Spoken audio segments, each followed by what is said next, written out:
हमारे जीवन में यदि दुख आए और मेरे प्रभु राजी हैं तो कभी सुख नहीं चाहिए, कभी सुख नहीं चाहिए। मेरे प्रीतम क्या परेशानी प्यारे को, जो प्रेम करने वाले उनको क्या परेशानी, क्योंकि प्यारे मेरे चाहते मैं दुखी रहूं, ये दुख समुदाय घेरे रहे, बस जोई जोई प्यारो करे सोई मुई भावे। बहुत कठिन बात है। प्रवचन कर लेना सरल है, प्रवचन सुन लेना सरल है, कि दुख घेरे रहें। एक महाभागवत परम पावन श्री त्रिपुरदास जी महाराज, अगर दुख मुझे घेरे हैं, मेरे प्यारे राजी हैं, तो मुझे दुख से कोई परेशानी नहीं। यह है प्रेमी का हृदय। देखो त्रिपुरदास जी महाराज कायस्थ कुल में प्रकट हुए। कायथ त्रिपुरदास भक्ति सुख राशि भर्यो, कर्यो ऐशो पण सीत दगला पठाइए। निपट अमोल पटहिए हित जटियावे, ताते अति भावे नाथ अंग पहिराइए। आयो को काल नरपति ने बिहाल कियो, भयो इस ख्याल ने को घर में न खाइए। वही ऋतु आई सुधी आई आंख पानी भरी, आई एक द्वाति दीठी आई बेची लाइए। श्री त्रिपुरदास जी कायस्थ कुल में प्रकट हुए थे। बड़ा हिम्मत बनाने वाला यह चरित्र है। ब्रजमंडल में शेरगढ़ है, वहां इनका जन्म हुआ था, वहां के निवासी थे। और आपके पिता राजमंत्री थे। बचपन से ही भगवत भक्ति के संस्कार थे। जिनमें कुछ दिव्य प्रकाश होता है वो बचपन से भगवत भक्ति का। जिनको ये लगता है कि जवानी में विषय भोग ले और बुढ़ापे में भजन करेंगे तो भूल जाए। बुढ़ापे में मन को प्रभु में नहीं लगाया जा सकता। यदि आपने जवानी में भजन का अभ्यास नहीं किया तो बुढ़ापे में नहीं होगा। बुढ़ापे में प्रपंच ही होगा, पक्का विश्वास मान लीजिए। और जितने भी दिव्य महापुरुष हुए हैं, जिनके जीवन प्रकाशित हुए हैं भक्ति अध्यात्म की ऊंचाई में, वो बचपन से श्री भगवान में लगे। त्रिपुरदास जी के घर में राजमंत्री पिता थे, पर बहुत ही सुंदर भक्ति के संस्कार थे। एक बार आप पिता के साथ आगरा से किसी कार्य के लिए गिरिराज जी आए, तो यहां ठाकुर श्री श्रीनाथ जी का दर्शन किया। यही विराजमान थे अन्योर में, जहां जतीपुरा इधर ठाकुर जी यहीं प्रकट हुए हैं। श्रीनाथ जी अपने ब्रज के हैं, गिरिराज जी के।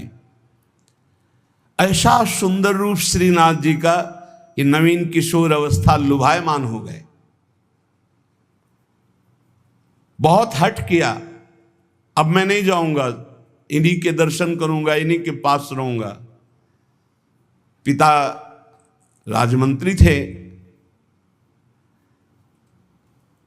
वहां किसी परिचित से कहा कि बालक है, हट करता है त्रिपुरदास, इसको हम छोड़ देते हैं 2-4-10 दिन यहां। देखो भगवान का विधान, यहां श्रीनाथ जी के दर्शन करेगा, फिर हम आदमी भेज देंगे, बुला लेंगे।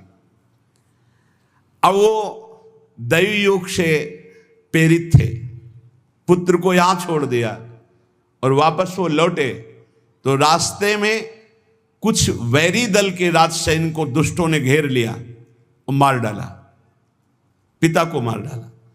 भक्तों के जीवन में प्रारंभ से ही विपत्तियों की बौछार हो जाती है, लेकिन आप ऐसा डरिएगा मत। क्या जिनके हृदय में भक्ति नहीं है उनके परिवार के लोग नहीं मरते क्या? जिनके हृदय में भक्ति नहीं वो क्या दुख नहीं भोगते क्या? ये अज्ञानी जन है, नहीं जानते। शरीर रचना के समय शुभ अशुभ कर्मों के अनुसार दुख सुख पहले से रच गया है। भक्ति तो हम आज कर रहे हैं, ये नई खेती है, ये भक्ति का फल नहीं है, वो दुख सुख पुराने हमारे कर्मों का फल है। जब आपने सुना, सूचना आई कि तुम्हारे पिता को बैरी दल ने मार डाला है, तो श्रीनाथ जी की तरफ देखा और कहा, आप तो हमारे पिता भी हो, मित्र भी हो, जीवन धन हो। हृदय में बड़ा आनंद हुआ कि चलो नाम मात्र का पिता अंतर्ध्यान हो गया, लेकिन मेरा जो अनंत जन्मों का पिता है उससे संबंध हो गया। अब तो मेरे श्रीनाथ जी के सिवा कोई नहीं है। एकदम निश्चिंत हो गए। रोज प्रभु के सामने भाव विभोर होकर रोया करते, नौ किशोर अवस्था, कि प्रभु अब आपके सिवा हमारा कोई नहीं है। एक दिन वल्लभाचार्य भगवान आचार्य चरण, जिनके दुलारे लाडले श्रीनाथ जी हैं, वो सेवा में आए तो देखा है बालक बहुत एक दृष्टि से देखता है, रोता है। लाओ इस बालक को सामने लाया। ये है भगवत कृपा। जब भगवत कृपा होती है तब गुरु मिलते हैं, और जब गुरु कृपा होती तब भगवान मिलते हैं। जब भगवान की कृपा होती तब गुरुदेव मिलते हैं, संत मिलते हैं। जब द्रवहि दीन दयालु राघो तो साधु संगति पाइए। और जब संत द्रवित होते हैं तब भगवान का साक्षात्कार होता है। बुलाया और परिचय पूछा, कौन है ये? तो कहा, अमुक राजमंत्री का पुत्र है, इनके पिता यात्रा में मारे गए हैं और ये बहुत आसक्त चित्त होकर श्रीनाथ जी को देखते, श्रीनाथ जी से रोते हैं। त्रिपुरदास जी ने साष्टांग दंडवत किया वल्लभाचार्य जी को और कहा, प्रभु मैं मात्र पितृहीन, न मेरे माता है न पिता है, मैं अनाथ बालक हूँ। बस मेरे नाथ तो श्रीनाथ जी ही हैं और आपके श्री चरणों का आश्रय दे दिया। प्रभु मुझ अनाथ दीनहीन को आप स्वीकार कर लीजिए। बहुत प्रसन्न हुए। इतना छोटी अवस्था में ऐसे शुद्ध शब्द, ऐसे भागवतिक चेष्टाएं। चलो आज अभी इसी क्षण मैं इसको दीक्षा देता हूं। आचार्य श्री वल्लभाचार्य जी विधि पूर्वक दीक्षा देकर ब्रह्म संबंध कराया। कुछ दिन तक पास रखा और कहा, वापस जाओ घर। श्रीनाथ जी की सेवा की भावना रखो, निरंतर चिंतन करो, ध्यान में श्रीनाथ जी का स्मरण रखो, भक्ति में जीवन व्यतीत करो। हमारा सदैव कृपा प्रसाद तुम्हारे साथ है। गुरु आज्ञा तत्काल श्रीनाथ जी से उनके जो परिचय के थे ले गए। यवन राजा था, उनके राजमंत्री थे पिता। तो जब नौ किशोर अवस्था से थोड़ा बड़े हुए तो इनके पिता का पद इनको दिया, राजमंत्री बना लिया। अब ये राजमंत्री में जितना वैभव मिलता, तो इन्होंने एक बात सत्य समझी कि धन की सच्ची योग्यता क्या है। बोले संतों के मुख में चला जाए, संतों की सेवा में चला जाए, भगवंत सेवा में लग जाए, सो धन धन्य प्रथम गति जाकी। धन की सार्थकता है। ये भागवतिक सरकारी बैंक है। जैसे भारतीय सरकारी बैंक में जमा करो, जब चाहो ले लो ब्याज सहित, ऐसे भागवतिक सरकारी बैंक है। गौ संत जन, ब्रह्म ऋषि जन, भगवान किसी विग्रह की अर्चा पूजा और किसी ऐसे असहाय की, जो बीमार है, जो अपवित्र है, असमर्थ है, उसकी सहायता भगवत भाव से कर देना, उसमें जो धन खर्च होना, ये सब भागवतिक बैंक में जमा होता है। आपको मिलेगा, ब्याज सहित मिलेगा। हमारे प्रभु की बैंक में परसेंट बहुत ज्यादा मिलते हैं। 1 रुपया का लाख गुना ब्याज मिलेगा। दे के ये जो आप देखते हैं कि अमुक अमुक पद पर बैठ गया, अमुक राजा बन गया, अमुक बन गया, ये पूर्व जन्म का है। पूर्व जन्म का आप देखते हैं छा गया, ये पूर्व जन्म का सुकृत है। वैभव ऐश्वर्य चरण चूम रहे, वाह वाही हो रही, ये सब पूर्व का पुण्य है, 1 का लाख गुना। पर इस बैंक में विश्वास नहीं होता, किसी किसी को विश्वास होता है। और इस बैंक में जमा कर देने पर अगर आपने कह दिया तो तत्काल वो फल जो गुणा करके आपको प्लस मिलना था नहीं मिलेगा, ध्यान कर लेना। यदि माइक से हो गया कि अमुक जगह के अमुक भगत ने 5,000 रुपये दान किए, भगवान इनका मंगल करें, तालियां बज गई, हो गया, उड़ गया, आपके बैंक का ब्याज उड़ गया। जैसे सभा में खड़े होकर अपने पाप को स्वीकार कर ले तो उड़ गया, खत्म पाप। ऐसे सभा में यदि पुण्य स्वीकार कर ले तो खत्म। बुजुर्ग जन कहते थे कि दान ऐसा करे कि दाएं हाथ से दे बायां हाथ न जाने, नेकी कर दरिया में डाल कोई जान न पावे, तब लाख गुना हमारी भागवतिक बैंक से उसे मिलता है। ये तो हुआ अपना धन देने पर। और अगर ये बात हो जाए कि हे प्रभु आपकी वस्तु आपको समर्पित करते तो भगवान मिल जाएंगे, तो दियम वस्तु गोविंदम तुभ्यमेव समर्पये। ये निश्चय किया त्रिपुरदास जी ने कि राजमंत्री पद से जो भी धन आएगा मैं केवल सेवक की तरह प्रसाद से शरीर पोषण करूंगा, सारा धन संत सेवा और भगवंत सेवा में लगाऊंगा। उस श्रीनाथ जी के लिए नियम लिया, प्रतिज्ञा ली कि हर साल सर्दी में दगला बनवा कर भेजेंगे, रत्नों से हीरो से जटित बढ़िया पोशाक, सर्दी की सुनहरे गोटे, सुंदर सुंदर रत्न जटित। अब चाहे करोड़ों के रत्न लग जाए श्रीनाथ जी के लिए, और राजमंत्री थे, दगला भेजते। और रोज संत सेवा होती त्रिपुरदास जी के यहाँ, संत जन आते, प्रसाद पाते। धन की यही सार्थकता है। जय जयकार हो, भगवान नाम कीर्तन हो, भगवत अनुरागी जन आकर प्रसाद पावे, भगवान की आरती पूजा सेवा। धन्य है वो गृहस्थ, वो धन्य, वो तीर्थ है उसका घर जिसके घर में भगवान की आरती होती, भगवान का नाम कीर्तन होता, आए हुए अतिथियों की सेवा होती है। और श्रीनाथ जी भी बड़े रिजवार ठाकुर, बहुत खुश होकर के, प्रसन्न होकर के वो दगला धारण करते। श्री विठलनाथ जी श्री वल्लभाचार्य जी के पुत्र हैं। वो देखते कि और वस्त्र जब धारण कराते तो ठाकुर जी धारण करते हैं, लेकिन जब त्रिपुरदास जी का दगला धारण कराते तो ठाकुर जी फूल जाते, प्रसन्न हो जाते हैं। भक्त के द्वारा प्रेम से दी हुई वस्तु भगवान बहुत भाव से स्वीकार करते हैं। सब दिन होत ना एक समान, एक समय ऐसा भी आता है जो बहुत ही अंधेरे का होता है, एक समय प्रकाश का आता है। जैसे दिन रात ऐसे सुख और दुख। अब यवन बादशाह था, उसके पास द्वेषियों ने सूचना लगा दी कि ये राजमंत्री हैं, आपको पता नहीं है, आपके धन का बड़ा दुरुपयोग करते हैं, साधु महात्मा इनके यहाँ खाते रहते हैं और न जाने क्या क्या खूब लुटाते हैं, आपके यहाँ से वैभव चुराया जाता है।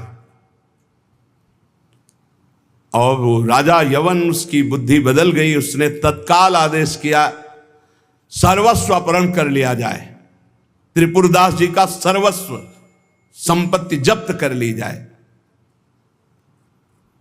मतलब पात्र भी घर में नहीं रह गए, सब जब्त कर लिया गया। जहां रोज संत सेवा, ठाकुर सेवा, श्रीनाथ जी के लिए बहुत महंगा पोशाक सर्दी की, सब, एक पात्र भी नहीं रहने दिया, सब जब्त कर लिया। खाने पीने के लिए एक दाना भी नहीं रह गया, कुछ नहीं, सब जब्त कर लिया, केवल दिवाले दिवाले। अब आप विचार करो, जिसका ऐसा चल रहा हो उसका ऐसा, इसलिए होश में रहना चाहिए। सब दिन होत न एक समान, ये शब्द याद रखना चाहिए। सुख है तो फूलो मत, कल दुख आने वाला है। शरीर स्वस्थ है तो अभिमान मत करो, कल कोई रोग आ जाएगा। जीवित हो तो अभिमान मत करो, कल ही मृत्यु आ सकती है, आज भी आ सकती है। होश में। खूब धन संपत्ति है, कल ऐसा हो सकता है टुकड़े टुकड़े के लिए मोहताज हो सकते हो। पक्का पक्का। आज दुखों घेरे हैं तो आप निराश मत होइए, कल आप बहुत बड़े आदमी बन सकते हैं। उत्साह संपन्न रहिए। आज बहुत बड़े आदमी है, धन है, संपत्ति है, वैभव है, नौकर चाकर है, बहुत फूलिए मत। हो सकता है ऐसा समय आ जाए कि तुम्हें किसी के यहाँ नौकरी करनी पड़े अपने पेट भरने के लिए। समय बहुत विचित्र है, पलटने में देर नहीं लगती, पलटने में देर नहीं लगती। खाने पीने तक के लिए नहीं रहेगा, सब यवन राज ने जब्त करवा लिया। अब जैसे तैसे बहुत गरीबी से कष्ट से जीवन यापन होने लगा। अब आए सर्दी की ऋतु। सर्दी की ऋतु में श्रीनाथ जी को दगला भेजते थे, खूब सुंदर सजा करके। यहां सजाने की क्या बात, खाने की भी कोई वस्तु नहीं रह गई थी। ठाकुर जी की सेवा की प्रतिज्ञा की थी कि जब तक जीवन है आपके लिए पोशाक भेजूंगा। अब सर्दी में कैसे पोशाक भेजे, खाने के लिए भी नहीं। बहुत जोर जोर से रोना आया कि हम हर कष्ट सह सकते थे, लेकिन आपकी सेवा, ये जो सर्दी की पोशाक भेजने की थी, अब कैसे होगी आपकी सेवा। और ये सेवा नहीं होगी तो मेरा जीना, क्योंकि मैंने नियम लिया था कि मैं अपने जीवन में जब तक जीऊंगा हर वर्ष आपको सर्दी के समय पोशाक भेजूंगा सर्दी की। आप ठाकुर जी से विनय करने लगे कि मैं सब कष्ट सह सकता हूं, आपकी सेवा छोड़कर नहीं। इतने में देखा, दृष्टि गई तो एक ऊपर दावात रखी थी। आपको जैसे कोई डूबते हुए को तिनके का सहारा मिल जाए, और वो दावत पीतल जैसी दिखाई दे रही थी। तो लग रहा था कुछ सिक्के की तो बिकी जाएगी। दावत ली, बाजार में बेचने के लिए गए कि अगर ये बिक जाएगी तो थोड़ा भी कपड़ा मिल जाएगा, तो नियम की तो पूर्ति हो जाएगी। अब त्रिपुरदास जी बाजार गए तो बेच के बाजार यो रुपया एक पायो, ताको ल्यायो मोटो थान मात्र रंग लाल गाइए, भीजो अनुराग पुनि नैन जलधार भीजो, भीजो दीन ताई धरि राख्यो और आइए, को प्रभु जन आए सहज दिखाई दई, भई मन दियो ले भंडारी पकड़ाइए, काहू दास दासी के ना काम को पे जाऊं लेके, बिनती हमारी जू गुसाई ना सुनाइए। त्रिपुरदास जी को दावत दिखाई दी जो पीतल की सी दिखाई दे रही थी। उठाई, बाजार ले गए तो उस समय उन्हें 100 पैसे मिले, 1 रुपया। 1 रुपया कपड़े की दुकान में गए, मोटी मार्किंग को। अब जहां इतना कीमती वस्त्र, सोने के गोटे, हीरे लगाकर सुंदर ऐसी पोशाक भेजते थे, वहां आज स्थिति की मार्किंग। कैसे ठाकुर जी को भेजे? लाल रंग से लगा, लाल रंग अनुराग का रंग। सफेद मार्किन लाके आंसू गिरते जा रहे हैं कि नाथ, ये मोटा मार्किन आपके तो दास दासियों के लायक था, आपको कैसे? पर कुछ नहीं है। अनुराग में भीने हुए नेत्रों से अश्रुधार बह रही है, हृदय में भारी दीनता है, और ऐसी ही वस्तु प्रभु को बहुत पसंद आती है।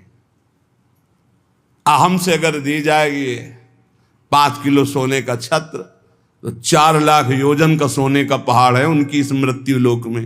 5 किलो क्या होता है? साहस नहीं हुआ, रंगा लाल रंग में, प्रेम रंग में रंग कर रख लिया, पर साहस नहीं हुआ कि मैं जाकर के श्रीनाथ जी को दूं।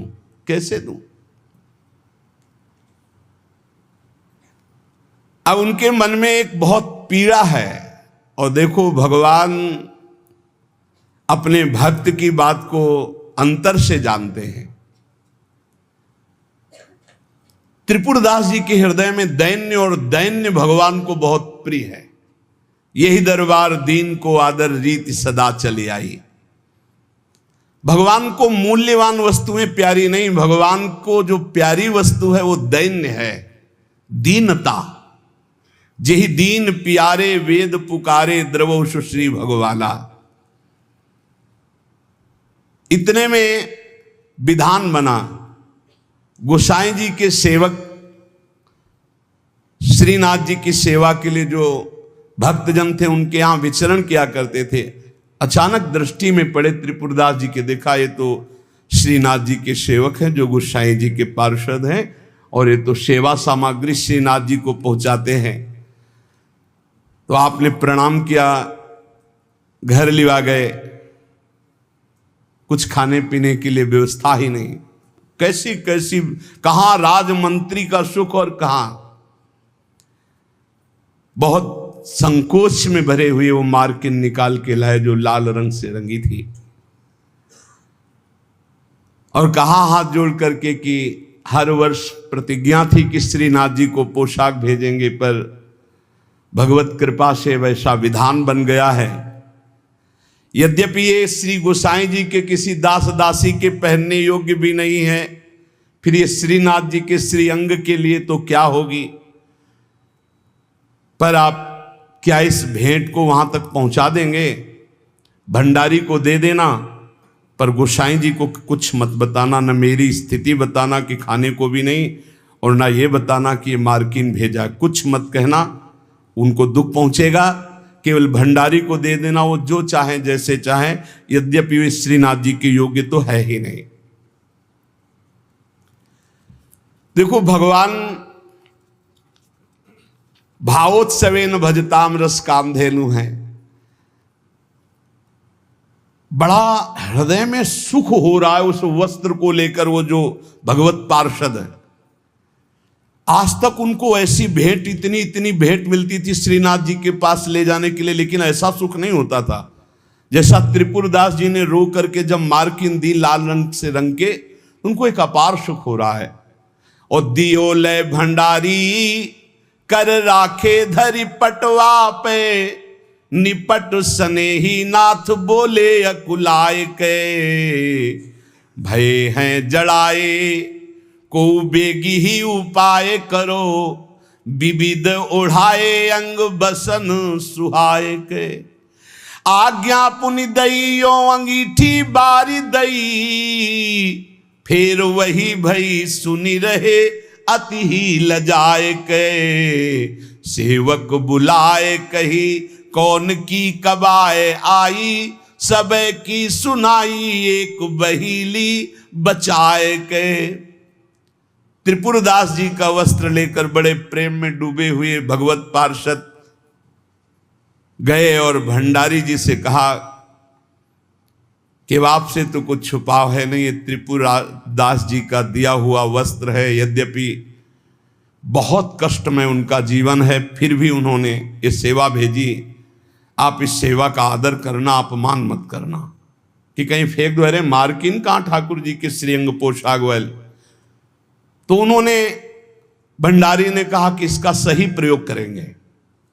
तो जो ठाकुर जी की पोशाक थी उसको बांधने के काम में ले लिया।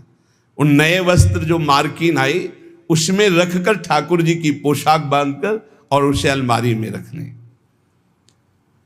परम स्नेही ठाकुर जी कांपने लगे। जब श्रृंगार हुआ तो सर्दी का समय था, कांपने लगे श्रीनाथ जी। जब श्री आचार्य चरण सेवा में गए तो कहने लगे मुझे बहुत जोर की ठंड लग रही है।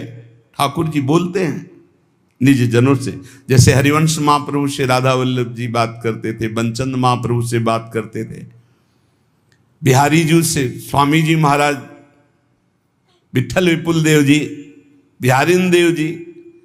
अब हम लोगों की जाकी रही भावना जैसी प्रभु मूर्ति देखी तिन तैसी। मुझे ठंड लग रही बहुत जोर की। बोले जय जय, अभी उपाय करता हूं। तत्काल बड़े गरम गरम महंगे वस्त्र धारण कराए। ठाकुर जी फिर बोले बहुत ठंड लग रही है, बहुत ठंड लग रही। कहा जय जय, अभी उपाय करते। तुरंत अंगीठी जलाई गई, सामने अंगीठी ऐसे सुंदर नवीन कोमल उनके वस्त्र ओढ़ाए गए। ठाकुर जी फिर कांप के कहते मुझे बहुत ठंडी लग रही।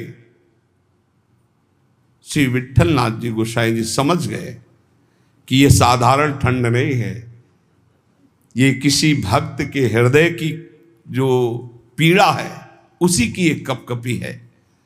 गोसाई जी बहुत संकुचित होकर बोले, जय जय अब क्या उपाय करूं?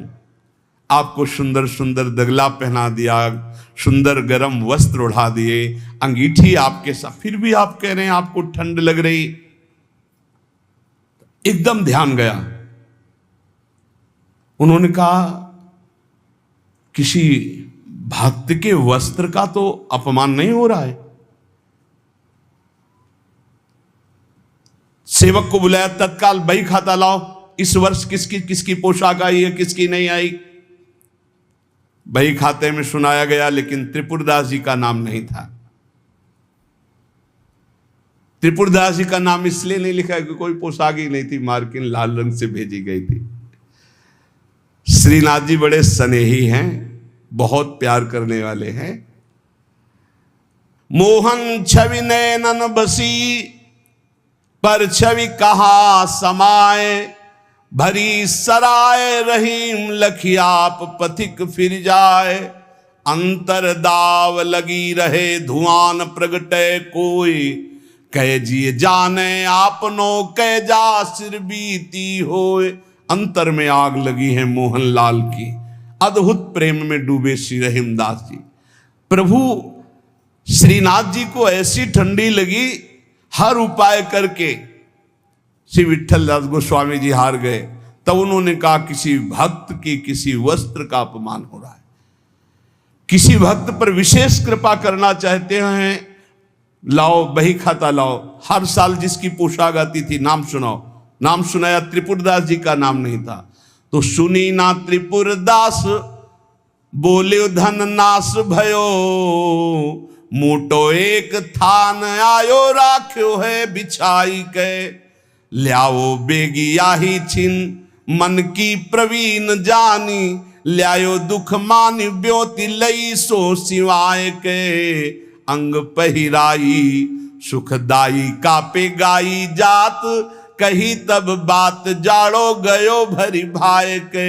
नेह सरसाई ले दिखाई उर आई सबे, ऐसी रसिकाई हृदय राखी है बसाए के। विट्ठलनाथ गोस्वामी जी ने कहा त्रिपुरदास जी का नाम नहीं सुनाया, हर वर्ष भेजते थे, क्या इस वर्ष पोशाक नहीं भेजी? देखो एक तो भगत होते हैं कुछ फुलरा चढ़ता 4 दिन की भक्ति का, सोडा वाटर की तरह मार फूल के एकदम। और एक भक्त होते हैं जो गंभीरता पूर्वक कदम बढ़ाते, जितनी सेवा तो बढ़ाते चले गए, पूरा जीवन समर्पित कर दिया। और एक होते हैं एकदम फुलरा की तरह से बड़े हो बस खत्म। हमें लगता है कि भक्ति सोडा वाटर वाली ना करो, क्षणिक वैराग्य वाली मत करो, एक कदम बढ़ाओ पर बहुत मजबूत बढ़ाओ। जीवन में चाहे जितना संकट आ जाए, उतने कदम जो हम बढ़ चुके हैं भक्ति के, पीछे नहीं लौटेंगे, चाहे मृत्यु क्यों ना हो जाए। ऐसी दृढ़ निष्ठा रखनी चाहिए, तभी माया पर विजय प्राप्त होती है। पोशाक हर वर्ष त्रिपुरदास जी भेजते थे, उनका नाम बही खाते में था, क्यों नहीं भेजा? सेवक ने कहा राजकोप के द्वारा सारा धन उनका नष्ट कर दिया गया, छीन लिया गया है, तो कुछ नहीं भेजा? नहीं भेजा है। मार्किन भेजी, लाल कपड़े में, लाल रंग में रंग करके कपड़ा आया है। वो ठाकुर जी की पोशाक लायक है नहीं, इसलिए ठाकुर जी की पोशाक रखकर उसमें गोसाई जी ने कहा अच्छा आप समझ में आया, इसीलिए ठाकुर जी को ठंडी लग रही। अरे जल्दी वो कपड़ा लाओ, जल्दी कपड़ा लाओ। और तत्काल दर्जी को बैठाल कर तत्काल सिलवाया। और ठाकुर जी को जे ही अंग में धारण करा, ठाकुर जी मुस्कुरा दिए और बोले हाँ अब सर्दी दूर हो गई। बड़े रिझवार ठाकुर है। प्रेम प्रभु को चाहिए, भाव प्रभु को चाहिए। इसी भाव को दृढ़ करने के लिए ये महापुरुषों के पावन चरित्र हैं। कैसी भी परिस्थिति हो, बस ये आप एक जन्म के लिए, वैसे तो सब भोग ही रहे हैं, नरक स्वर्ग अपवर्ग सब दुनिया का। एक जन्म के लिए आप प्रभु के लिए थोड़ा हिम्मत कर लो। कैसी भी परिस्थिति आवे, आपका नियम न टूटे, आपका भजन न टूटे, जो नियम बनाओ उसे चलने दो।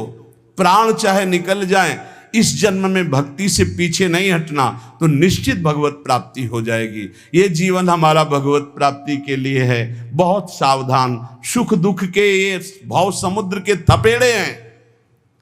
कहीं सुख में भूल मत जाना, कहीं दुख में घबरा कर भक्ति मत छोड़ देना। आगे आपको बहुत सुख मिलेगा। ये भक्ति दुख सुख देने वाली नहीं, भक्ति सुख दुख में समान स्थिति पैदा करती है। भक्ति भगवान को आकर्षित करती है। और सही मानो, आज तक खुद अपना अनुभव में बता रहा हूं, ये दुख, ये विपत्ति, ये रोग, ये नाना प्रकार का तिरस्कार, निंदा, यही ऊंचाई पर चढ़ाती है, यही सच्चाई पर चढ़ाती है, यही सच्चा शरणागत भक्त बनाती है। इसलिए जिसके जीवन में दुख है, विपत्ति है, नाना प्रकार की प्रतिकूलताएं हैं, डरना मत।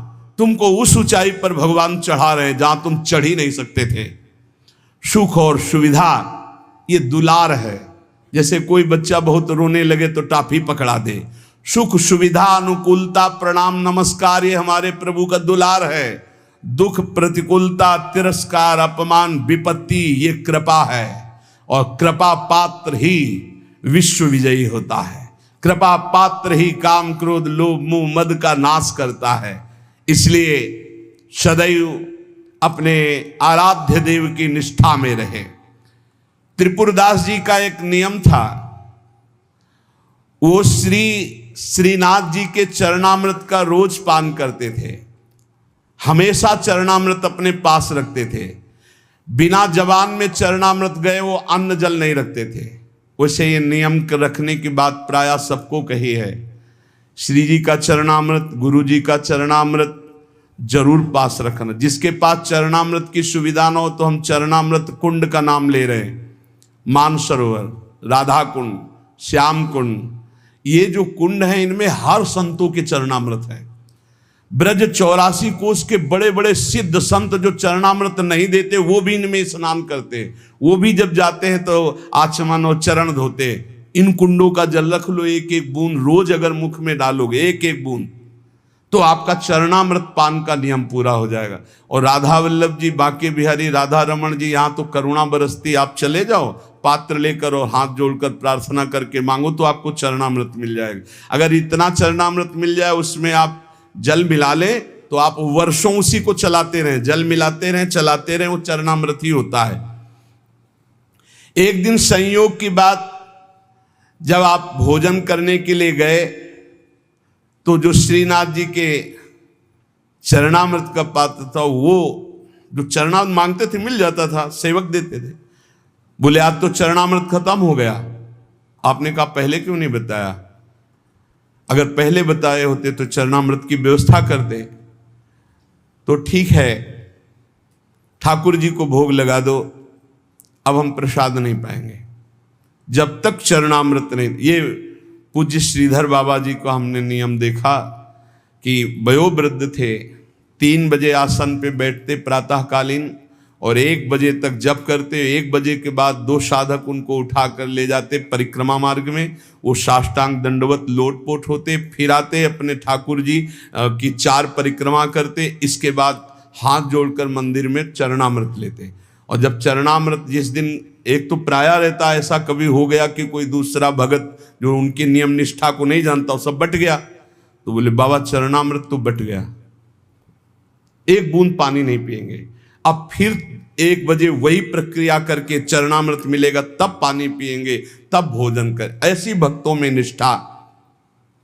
तो उन्होंने कहा मैं दरबार जा रहा हूं, तुम लोग श्री ठाकुर जी को भोग लगाकर प्रसाद पा लेना, अब मेरी प्रतीक्षा मत करना, क्योंकि जब तक चरणामृत नहीं तो मैं ठाकुर जी का प्रसाद भी नहीं पाऊंगा।